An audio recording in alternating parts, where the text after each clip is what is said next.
उपचुनाव के लिए सपा ने एक और उम्मीदवार के नाम का ऐलान कर दिया है। मीरापुर से सपा ने उम्मीदवार के नाम का ऐलान किया। सुंबुल राणा को मीरापुर से सपा उम्मीदवार बनाया गया है।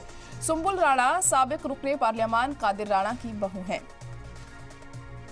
तो सुंबुल राणा को मीरापुर से सपा उम्मीदवार बनाया गया है। बड़ी खबर इस वक्त आपको बता रहे हैं। यूपी उपचुनाव से जुड़ी अहम खबर इस वक्त एक के बाद एक तमाम उम्मीदवारों के नाम सामने आ रहे हैं।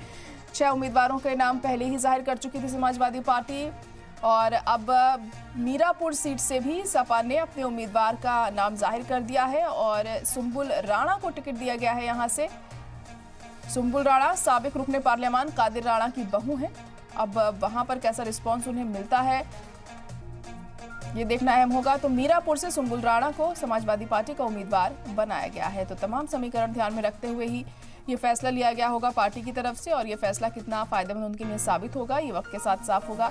जब उपचुनाव यहाँ पर होते हैं तो यहाँ की आवाम क्या उन्हें चुनती है या फिर किसी और पार्टी के ही कैंडिडेट को वो जिताएगी, ये वक्त के साथ ही पता चलेगा। लेकिन फिलहाल सुंबुल राणा का नाम समाजवादी पार्टी की तरफ से फाइनल किया गया है मीरापुर सीट के लिए।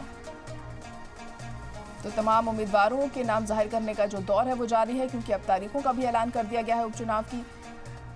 और उससे पहले जो सियासी सरगर्मियां हैं वो काफ़ी बढ़ चुकी हैं और जो इलेक्शन कराने को लेकर उपचुनाव के दौरान जो पूरा प्रोसेस होता है उस पर अमल किया जा रहा है तमाम सियासी दलों की तरफ से। फिर बात चाहे वो तशहीर की हो या फिर उम्मीदवारों के ऐलान की, तमाम बैठकों का दौर भी जारी है और तमाम समीकरणों को ध्यान में रखते हुए ही उम्मीदवारों के नाम को फाइनल किया जा रहा है। और उसी के मद्देनजर अब सुंबुल राणा का नाम भी फाइनलाइज किया गया है मीरापुर से और सपा ने बनाया है उन्हें अपना उम्मीदवार। आपको बता दें कि सुंबुल राणा साबिक रुकने पार्लियामान कादिर राणा की बहू हैं, जिन्हें यहां से चुनावी मैदान में इस बार उतारा गया है।